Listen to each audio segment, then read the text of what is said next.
Soldier Man, the mixing master. Isha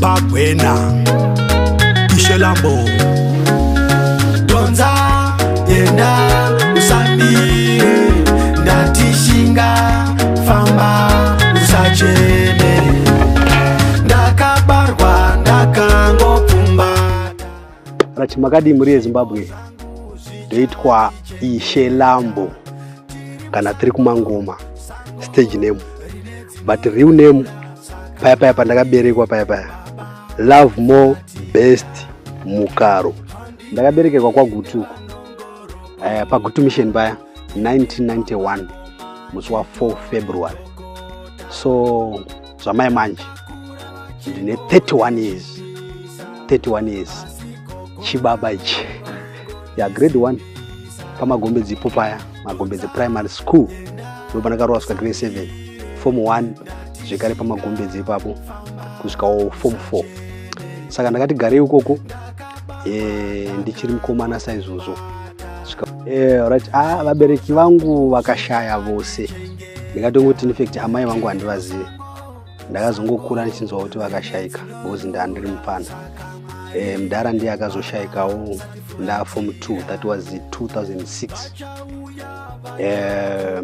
mazuva ano ndiri kuno kuHarare kuushe ukunze ndo kwandiri kugara kunoko nemhuri yangu madam varipo zvemusic manje ndakazozvitanga 2019 ndo pandakatanga music pandakaita problem ndakangotangirana zvangu neCovid-19 ndo yakazokonzera kuti tiite sekuti zvinhu zviri pasi uza panga pakatoipa asi music ndikati handina kutoitanga manje zvokunzwa kuti ndinokwanisa kuimba ndakatozvinzwa kare ndichiri mufana ndiri kumusha ukoko because tisu taita kuti zvechechi zviinde mberi tinoimba mumachechi momuya ndo pandinoona kuti chipo changu ndokwa chakatangira plus kuchikoro takanga tichimboitawo zvemusic paya kumakwayasi zvekuzorekodha manje music yedu ndikati 2019 ndo pandakatanga kuzopinda mustudio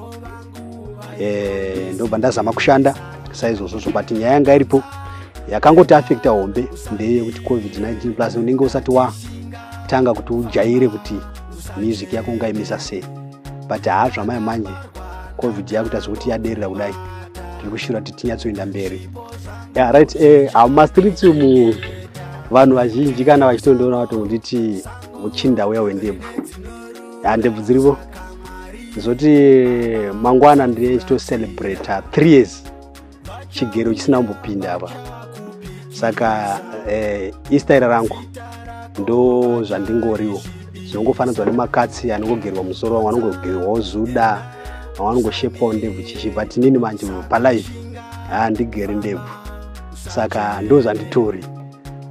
Inini nonzi Trinity Mahoni Maishe Lambo.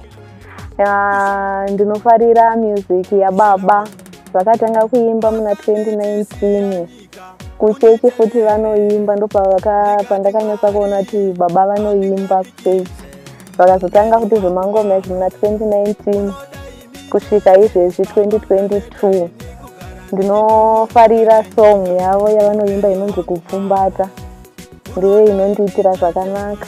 Ndinofarira music yababa nekuti inondikomborera. Baba vachitanga zvekuti hanzi ndoda unorekodha ndoda unoita sei ndakatozvifarira ndikazvitambira nokuti inini mangoma ndinotomada chero vakati mari yekurekodha ndinotovapa nokuti ndinozvifarira. Saka kana mangoma Ishe Lambo achitorira chero poto ndinotopisa. Right.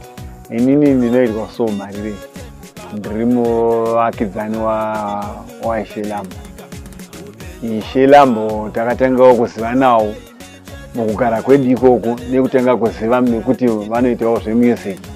Zvinhu zvemusic izvi zvemusic yavo chibva yatipindawo pamoyo ndomba tataramba tichiitawo sekuti taakurambawo tichisapota nekuti takaona kuti ine chiumbwawo chakanakawo chekuti vari kukura vakura nevadiki vari kuwana support kusimba pamusoro pekuimba kunoita Ishe Lambo. Makadi mhuri yeZimbabwe inonzi mai makanaka ndinogara kusho kunze ndiri mumbuya vaLambo anova muimbi wedu ari panesudzo pedu.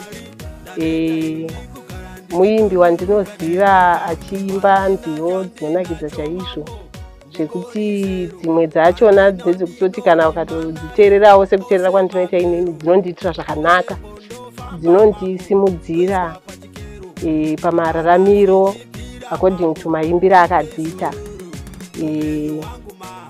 Zvimwe zvacho ndezvekuti zvemunhu wandakaziva kare, saka munhu wandinodisisa even pakuimba ndichiteererawo nziyo dzake. Ndinonzi Ratidzai Tekla Marashi, ndiri mudzimai waBig Tembo Delete.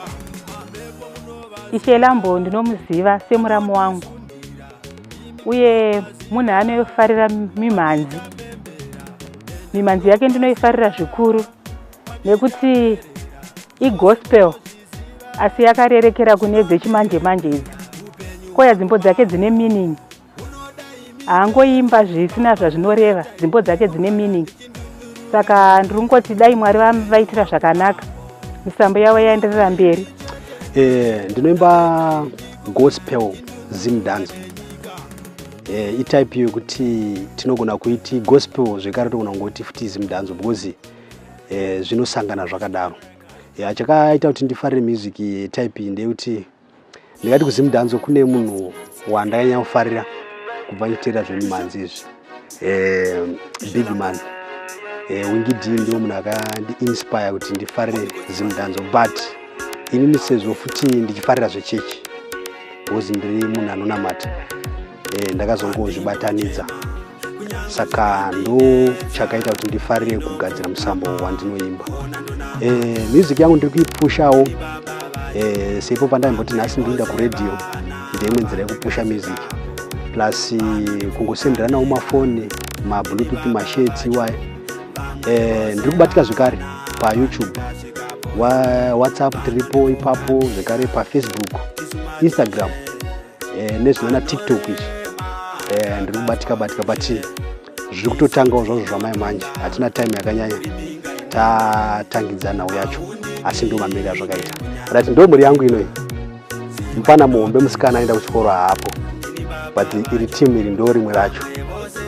Last week ndakalonja album rangu paNational FM rinonzi Kupfumbata, but pane kangu kasong 1 kanoda kuti ndingokuti gaka 1 mumbokanzwa.